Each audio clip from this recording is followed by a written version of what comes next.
우리는 사도행전 강의 16번째 시간으로 사도행전 9장 1절에서 19절을 통해서 나의 택한 그릇이라, 나의 택한 그릇이라 라는 제목으로 하나님의 말씀을 증거하도록 하겠습니다.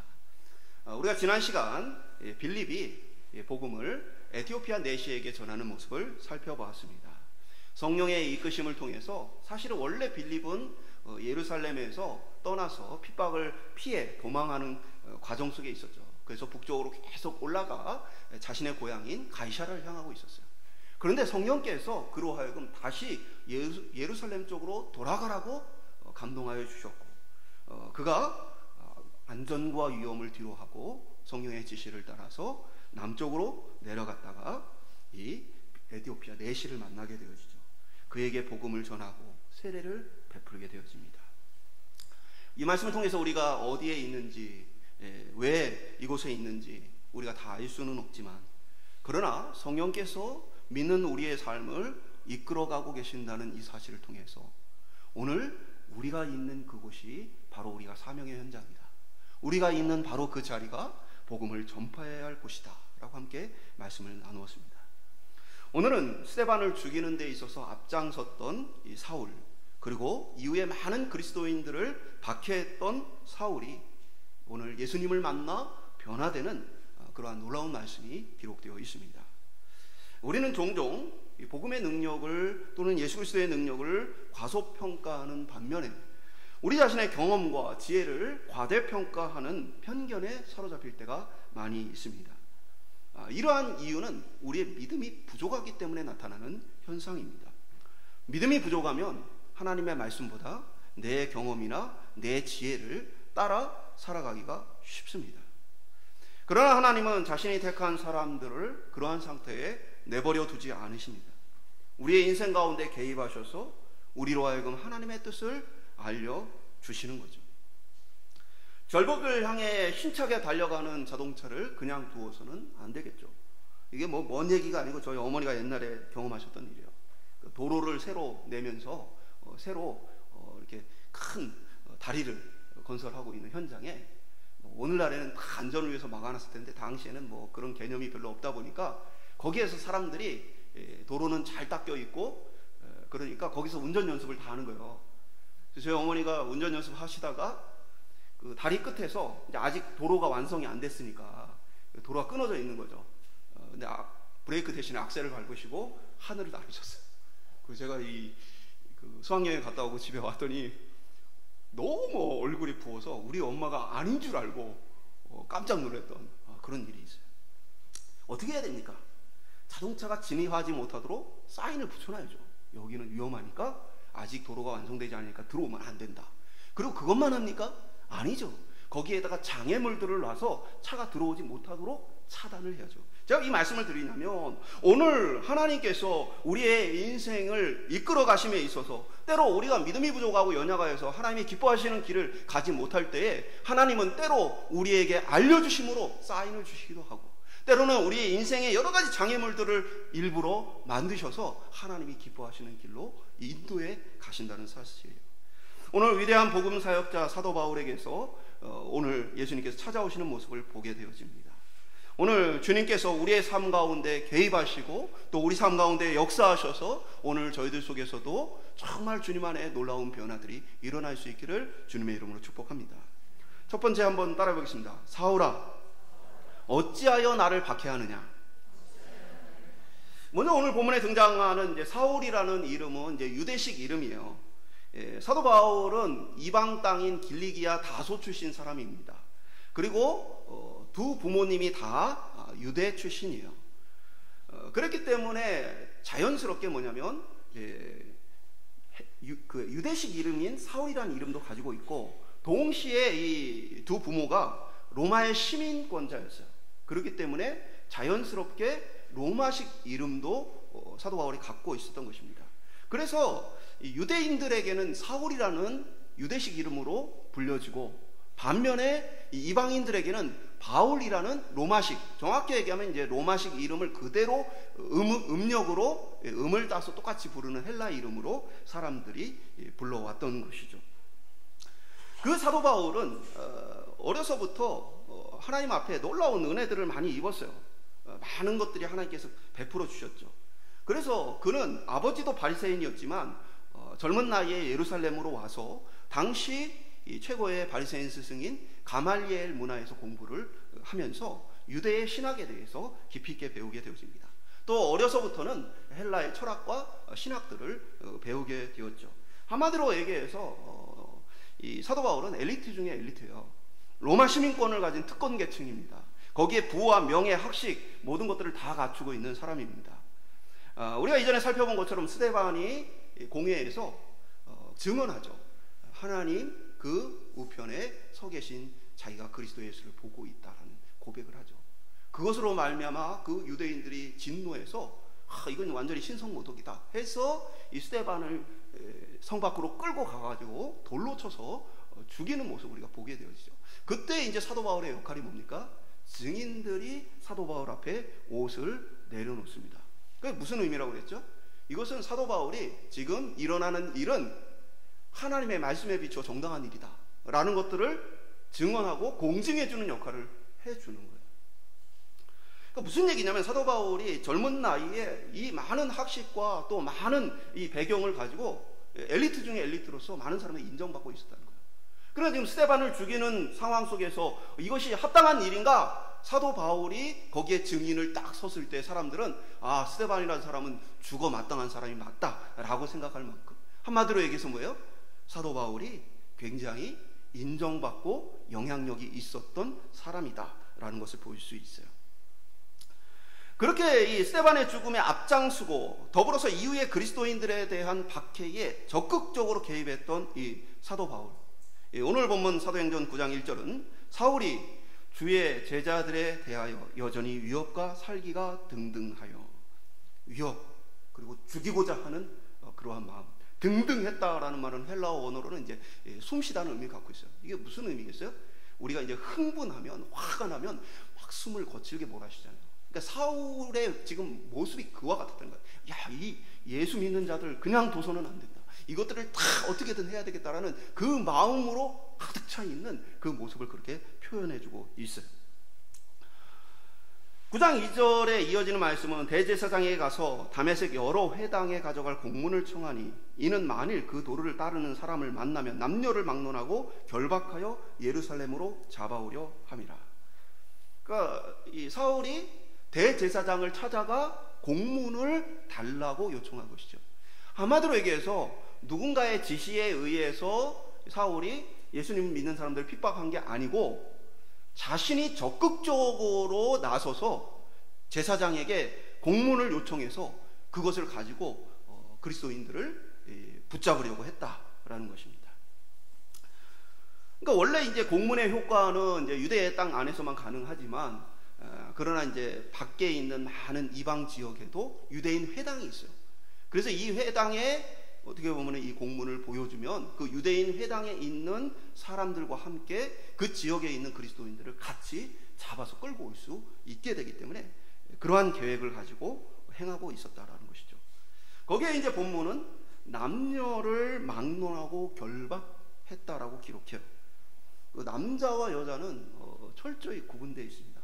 그래서 이 사람 숫자를 셀 때 당시에 이제 여자들은 숫자를 셌어요, 안 셌어요? 안 셌어요. 남자만 5,000명이었더라. 오병이어의 기적이 그렇게 기록하고 있죠.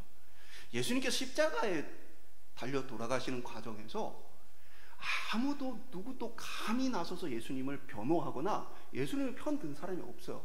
근데 유일한 사람들이 누구냐? 여인들이죠. 여인들이 예수님을 위해서 막 울죠. 그러나 이 여인들에게 제재가 가해져야 안 가해져요? 가해지지 않습니다. 왜냐? 당시 시대의 사고에서는 여자들이니까 그 여자들이 뭘 할 수 있겠어? 이러한 어떻게 보면 여성을 약간 무시하는 그런 사회 문화 속에서 여성들에게는 반면에 이렇게 좀 제재가 덜 가해지는 그런 문화 속에 있어요. 그런데 이 사울은 어떻게 했느냐? 예수 믿는 자, 예수 따르는 자라면 남녀를 막론하고 다 잡아가 가두겠다는 생각하셨다는 거예요. 그러니까 당시 사고로서도 이거는 정상적인 사고가 아니고요. 미쳐 있는 거예요. 예수 믿는 자들을 그냥 놔둬서는 안 되겠다. 이것들을 반드시 다 없애야 되겠다라는 그러한 마음으로 불타 있는 모습을 보게 되어집니다. 그렇게 해서 예루살렘으로 시작해서 계속 북쪽으로 올라가고 있는 거예요. 그래서 오늘 성경은 다메섹을 향하고 있다고 말하고 있는데, 다메섹은 이 남부의 유다를 지나서 중부의 사마리아를 지나서 북부의 갈릴리를 지나서 더 계속 가야 하는 이방 땅이에요. 그러니까 지금 이미 사울은 수많은 지역을 거쳐가면서 가는 곳곳마다 유대인 회당의 대제사장이 내민 공문을 제시하면서 주변에 있는 그리스도인들을 다 붙잡아 묶어 예루살렘으로 보내는 일을 계속 하면서 이 다메섹으로 올라오고 있는 상황 속에 있는 것이죠. 이 사울에 의해서 엄청나게 많은 그리스도인들이 붙잡혀간 이런 안타까운 일들이 벌어지고 있는 상황 속이에요. 그런데 9장 3절과 4절은 사울이 길을 가다가 다메섹에 가까이 이르더니 호련히 하늘로부터 빛이 그를 둘러 비추는지라. 땅에 엎드려져 들음에 소리가 있어 이르되 사울아 사울아 내가 어찌하여 나를 박해하느냐 하시거늘. 하늘로부터 빛이 그를 둘러 비춘다. 그래서 빛으로 완전히 이 사방이 그를 비추고 있는 그런 빛 속에 있는 거예요.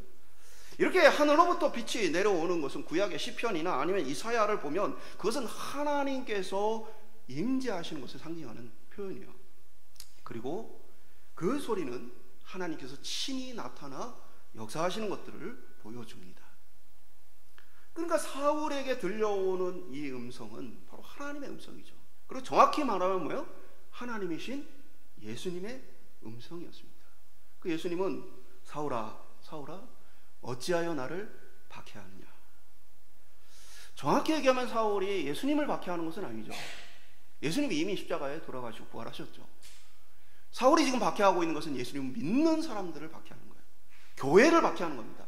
예수님은 예수 믿는 사람을 박해하는 것은 곧 나를 박해하는 것이고 교회를 박해하는 것은 곧 나를 박해하는 것이다 라고 동일시해서 지금 말씀하고 계시죠.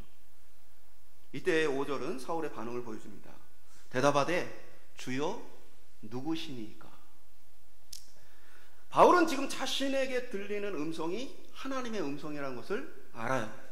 말씀드린 것처럼 구약에 능통한 바울이 모를 리가 없어요. 거기에 무엇보다 바울이 지금 상대를 향해서 뭐라고 얘기하고 있어요? 주여라고 부르고 있어요. 이 주여라는 단어는 유대인들이 구약에 여호와라는 이 이름을, 하나님의 이름을 함부로 부를 수가 없었기 때문에 아도나이, 주님이라고 대신 불러왔어요.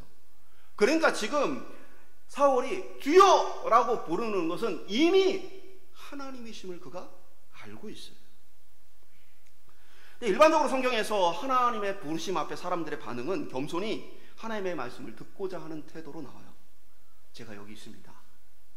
주의 종이 듣겠습니다. 하는 게 일반적인 하나님 앞에 선 사람들의 태도예요. 그런데 사도 바울은 좀 다른 반응을 하죠. 누구십니까? 라고 물어요. 주여, 누구십니까? 하나님, 당신 누구십니까? 왜 그랬겠어요? 지금까지 예수님은 하나님이 아니라고 생각해 왔어요. 예수님은 신성 모독하는 앞잡이라고 생각했어요. 그런데 그 예수님이 하나님이세요. 그러니까 이 사도 바울이 순간 너무나 당황스러운 거예요. 누구십니까? 아직은 마음속에 이 모든 충격과 상황이 정리되지 않은 상황에서 하나님 앞에 혼란 속에 주여 누구십니까? 라는 질문을 던지죠. 사랑하는 여러분, 우리가 착각하는 것 중에 하나는 우리가 하나님을 믿었다고 생각하는 거예요. 내가 하나님을 믿었다. 내가 결단을 하고 신앙생활을 시작하여 그래서 내가 하나님께 나갔다라고 생각하는 착각을 합니다. 오늘 이 사울의 부르심은 그렇지 않다는 것을 명확하게 우리에게 보여줍니다. 사울이 예수님을 따르겠다고 결단할 때가 아니라 주님이 사울을 구원하기 원하실 그때에 주님은 그를 만나시고 그의 강팍한 고집을 꺾으십니다. 사울은 얼마나 강직한 사람이에요? 타협이 없는 사람이에요. 이 사울의 성경에 기록된 모습들을 보면요, 지금도 보면은 이 그리스도인들은 신성 모독자다, 이거는 그냥 둘 수가 없다 하니까 뭐예요? 뒤도 앞도 안 돌아보고 앞으로 직진하는 사람이에요. 사도 바울이 복음을 전할 때도 마찬가지예요. 사도 바울이 복음을 전할 때 1차 전도여행 때 마가 요한이 같이 갑니다. 그런데 그 마가 요한이 중간에 집으로 돌아가 버려요. 그래서 2차 전도여행을 갈 때에 자신의 은인과 같은 바나바, 함께 동역했던 바나바와 이 문제로 싸웁니다. 근데 사도 바울은 절대 양보하지 않아요. 어떻게 중간에 자기 집으로 돌아가 버린 그런 사람을 전도팀에 또 넣어서 같이 갈 수 있느냐. 결국에는 이 꺾어지지 않는 이 마음으로 말미암아 결국 바나바와 사울이 서로 팀을 따로 꾸려서 선교를 떠나게 되어집니다. 그만큼 이 사도 바울은 그냥 앞만 보고 직진하는 그런 사람이었어요. 어떻게 이 예수님을 박해하는 이 사람을, 이 고집스러운, 이 강직한 이 사람을, 강팍한 사람을 어떻게 변화시킬 수 있을까요? 예수님께서는 9장 5절을 통해 하반절에 보면 이르시되 나는 내가 박해하는 예수라. 주님은 자신을 박해하는, 자신의 교회를 박해하는 사울에게 찾아오십니다. 이게 은혜이죠. 주님은 죄인을 먼저 찾아오시는 분이에요.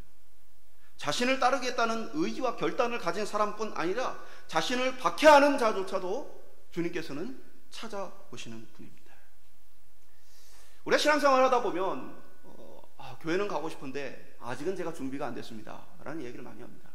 아직은 제가 바빠서, 아직은 제가 술 담배를 못 끊어서 여러 가지 이야기를 합니다. 아직은 제가 주님 앞에 설 만큼 마음의 준비가 되지 않아서, 삶이 아직은 정리가 안 돼서.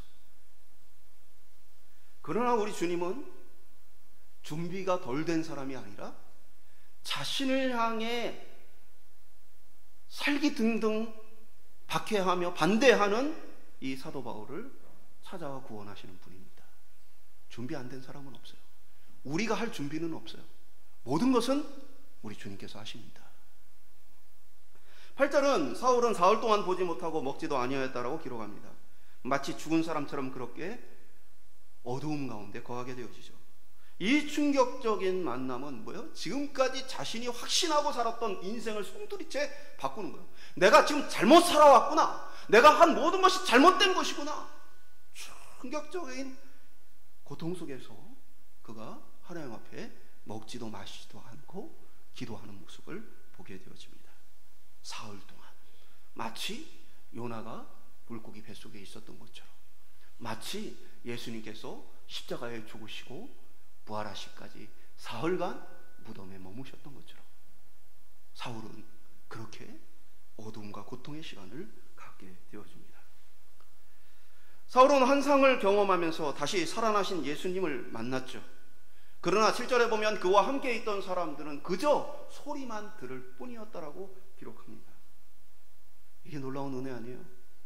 이 어마어마한 기적의 현장에, 하나님의 역사하시는 예수 그리스도의 역사의 현장에 같이 있음에도 불구하고 누군가는 변화를 얻고 누군가는 그저 가만히 서 있게 되어진 거예요. 오늘 우리가 이 땅에서 예수님을 만나고 구원 얻었다는 이 사실 얼마나 큰 은혜입니까?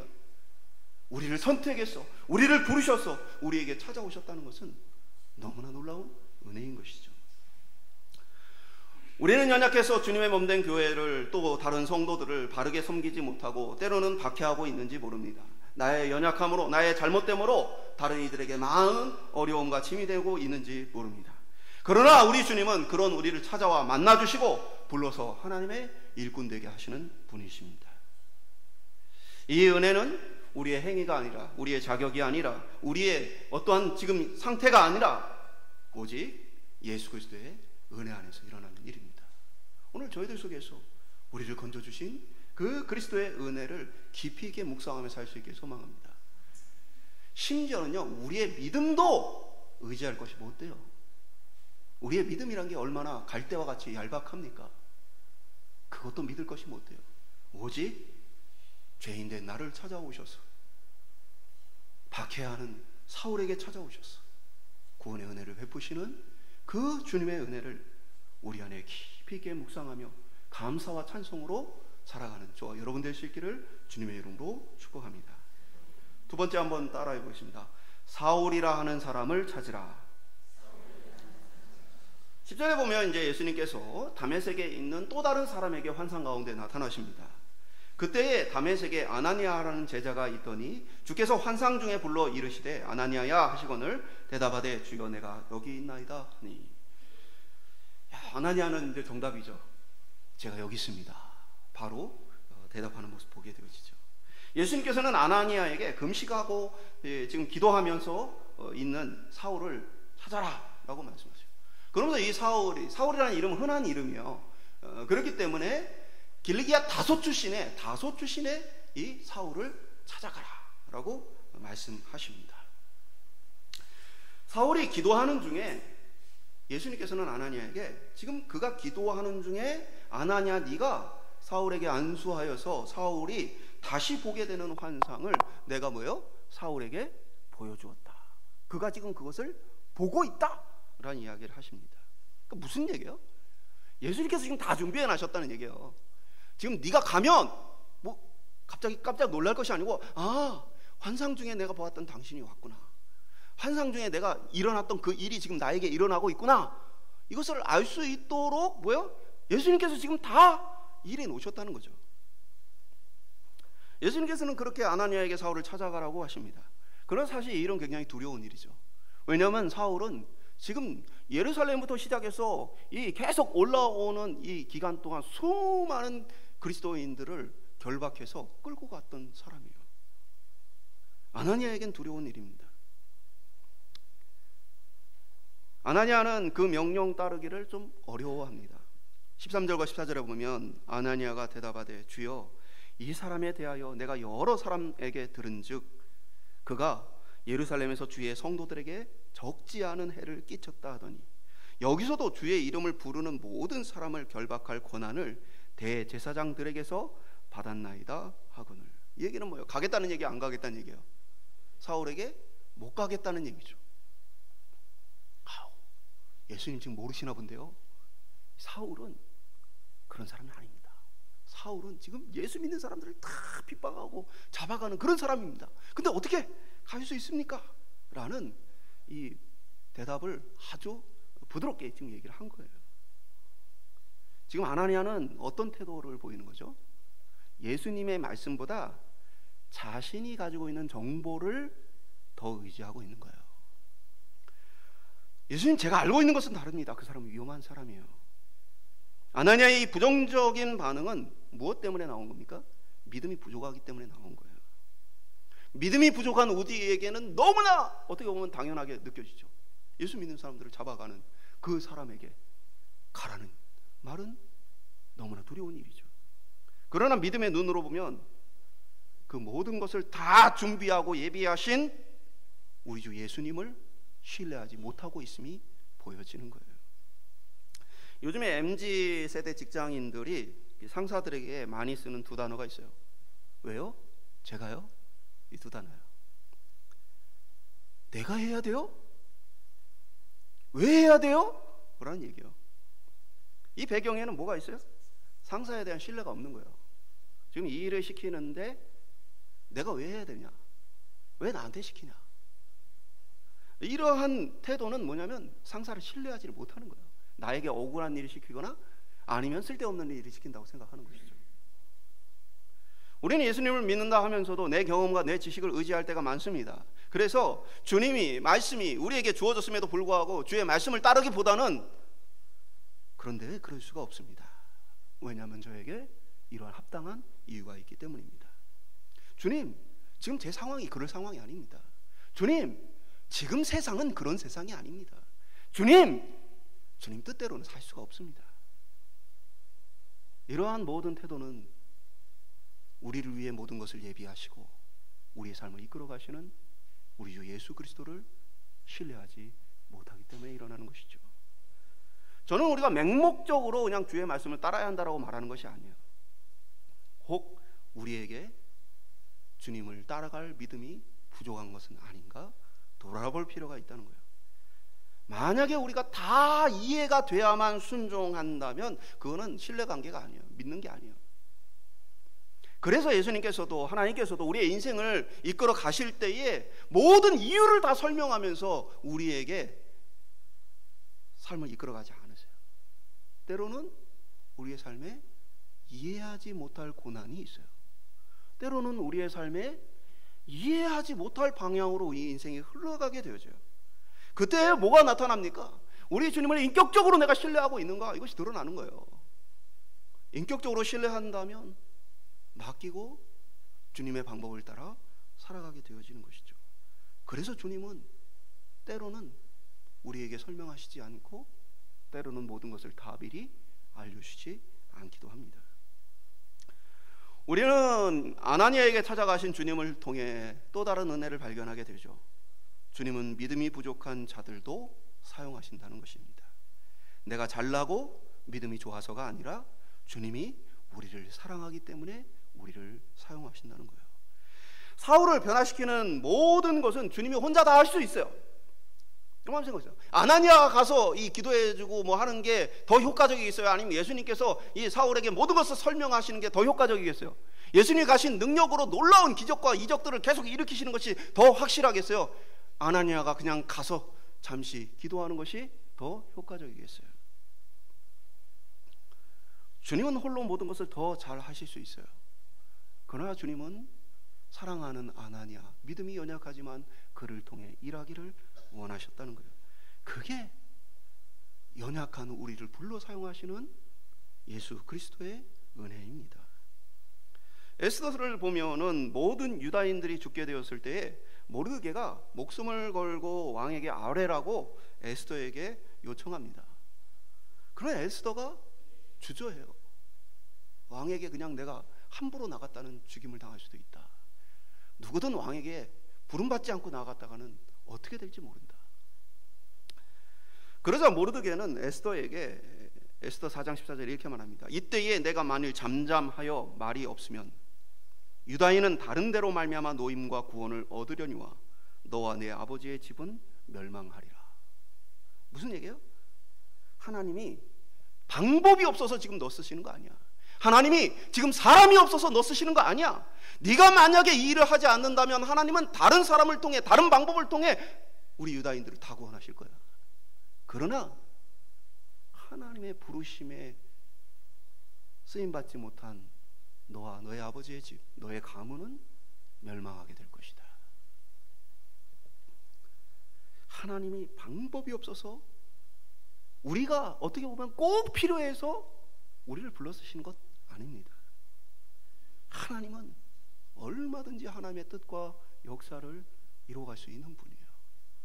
다만 하나님은 사랑하는 자녀를 불러 하나님의 영광스러운 일들을 보여주고 체험하게 하며 이루시기를 원하신다는 사실이에요.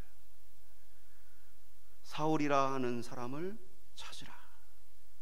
이해할 수 없는 주님의 말씀 앞에서도 믿음으로 나갈 수 있는 우리가 되길 소망합니다. 또 믿음이 부족하다 하더라도 우리를 부르신 그리스도의 은혜를 의지하여서 맡겨진 사명을 잘 감당할 수 있기를 주님의 이름으로 축복합니다. 마지막으로 따라해 보겠습니다. 나의 택한 그릇이라. 15절과 16절을 보면 예수님께서 아나니아에게 이렇게 말씀하시죠. 주께서 이르시되 가라. 이 사람은 내 이름을 이방인과 임금들과 이스라엘 자손들에게 전하기 위하여 택한 나의 그릇이라. 그가 내 이름을 위하여 얼마나 고난을 받아야 할 것을 내가 그에게 보이리라 하시니. 이 말씀은 뭐예요? 예수님께서 누구를 선택해서 보내셨어요? 사울을 선택해서 보내셨다. 이 사도 바울의 인생에 계속해서 이 공격을 받는 것 중에 하나가 뭐냐면 네가 왜 사도냐라는 거예요. 네가 무슨 자격으로 사도냐. 예수님의 제자들은 예수님의 직접적인 부르심을 받고 파송을 예수님으로부터 받은 사람들이에요. 가룟 유다가 죽고 마띠아는 교회의 공식적인 자리를 통해 뭐예요? 가룟 유다 대신 세워진 사람이에요. 그래서 사도 바울 너는 진짜 사도냐? 라는 질문들과 공격들을 많이 받게 되죠. 근데 누가는 여기에서 명확하게 기록하는 거예요. 부활하신 예수님께서 이 사도 바울을 만나시고 그를 사도로 삼으셔서 파송하셨다라는 부분을 오늘 본문을 통해 명확하게 해주고 있는 것이죠. 그리고 그에게 맡겨진 사명은 이방인과 임금들과 이스라엘 자손들에게 바로 이 예수를 증거하도록 보냄을 받았다. 실제로 사울은 이어지는 사도행전의 기록을 보면 이방인들에게 가서 복음 전하고 왕들에게 가서 복음을 전하고, 그리고 많은 유대인들에게 복음을 전하는 모습을 보게 되어집니다. 그리고 예수님의 이 말씀처럼 그는 예수님을 위하여 많은 고난을 받게 되어집니다. 이 고난이라는 단어는 누가복음에서 예수님께서 받으신 것으로 기록되어져 있는 단어예요. 예수님께서 이 고난 받으신 것처럼 사도 바울도 역시 부름받아 이 예수님의 고난을 따라가게 되어 있다. 내가 그것을 그에게 알릴 것이다. 그리스도 예수를 박해하는 자에서 이제 그리스도 예수를 위하여 박해받고 고난받는 사람으로 변화되는 역사가 기록되어 있죠. 우리 주님은 우리에게 무조건 믿으라고 강요하는 분은 아니에요. 예수님의 부활을 믿지 못하는 도마에게는 직접 나타나셔 못자국 난 손을 내밀어 주시고 창자국 난 몸을 들이미시면서 믿으라고 하셨어요. 아나니아에게는 사울을 향해 하나님께서 가지고 계신, 그리스도께서 가지고 계신 그 계획을 알려주심으로 이해하도록 하셨어요. 우리가 연약해서 때로는 주님은 우리에게 이 모든 것을 알려주시기도 합니다. 아나니아에게 전하신 놀라운 소식이 뭐예요? 아나니아의 편견, 그는 위험한 사람이고 그리스도인들을 핍박하는 사람이다. 그는 결코 우리와 함께할 수 없는 사람이다 라는 그 편견을 뛰어넘어서 이제 사울이 주의 복음을 전하는 위대한 사람이 될 것이다 라는 계획을 알려주시는 거죠. 그제서야 아나니아는 사울을 찾아가 안수합니다. 사울에게서 예수님께서 자신을 보내셨다라는 이야기를 하며 다시 볼 수 있게 하실 거고 또 성경을 충만하게 하실 것이다 알려주게 되어집니다. 그리고 18절 19절에 보면 즉시 사울의 눈에서 비늘 같은 것이 벗겨져 다시 보게 된지라 일어나 세례를 받고 음식을 먹으며 강건하여 지니라. 사울이 다메섹에 있는 제자들과 함께 며칠 있을새. 어두움으로 눈을 볼 수 없었던 사도 바울이 그 어두움 가운데 주님이 다시 빛으로 그의 인생을 채우십니다. 예수 그리스도께서는 그를 사도로 부르시고 택한 그릇이라 그를 위한 위대한 일을 행하시게 되어집니다. 우리가 이 말씀을 묵상할 때 우리를 변화시킬 수 있는 이 예수의 능력을 묵상했으면 좋겠어요. 그리스도의 그 능력은, 그 은혜는 우리를 변화시킬 수 있다. 신앙생활을 하면서 자주 실패하고 넘어지는 우리 자신을 볼 때에, 때로는 한심하고 낙심될 때, 우리는 그때마다 그런 우리를 변화시킬 수 있는 그리스도의 능력과 은혜를 바라봐야 합니다. 함께 신앙생활을 하는 다른 성도들의 부족함을 볼 때, 저 사람은 왜 자꾸 저럴까? 왜 저 사람은 잘 변화가 안 될까? 라는 것들을 볼 때마다 그러한 우리를 변화시킬 수 있는 능력과 은혜를 가진 그리스도를 바라봐야만 합니다. 우리 자신은 자꾸만 결단하지만 자꾸 넘어지죠. 낙심할 만한 일이 아니라 이것은 원래 그런 일이에요. 우리는 원래 능력이 없어요. 우리를 새롭게 하시는 것은 오직 그리스도의 은혜뿐이에요. 예수님께서 우리를 택하셨다는 것은 성령으로 충만하게 하시겠다는 것이고 우리를 새 사람 되게 하시겠다는 목표를 가지고 계세요. 그래서 우리는 그 예수님을 신뢰하면서 이 신앙의 여정을 가야 합니다. 많은 목회자들 중에 하는 이야기 중에 하나가 사람 참 안 변한다 라는 얘기를 많이 합니다. 경험상으로 봤더니 참 사람의 그 본성과 모습이 잘 변하지를 않더라. 근데 저는 여전히 믿습니다. 예수님은 사람을 변화시키신다. 반드시 변화시키신다. 오늘 저와 여러분의 신앙의 여정에 넘어지고 실망한 일이 아무리 많다 하더라도 우리의 인생에 결코 실패하지 않는 그 예수 그리스도를 의지함으로써 이 신앙의 일을 담대하게 걸어갈 수 있게 소망합니다. 넘어질 때마다 그는 연약한 우리를 불러 쓰시는 분이다. 넘어질 때마다 그는 우리를 변화시켜 새 사람 되게 하실 것이다. 말씀 맺도록 하겠습니다. 예수님은 예수님을 반대하며 박해하는 사울에게 먼저 찾아오십니다.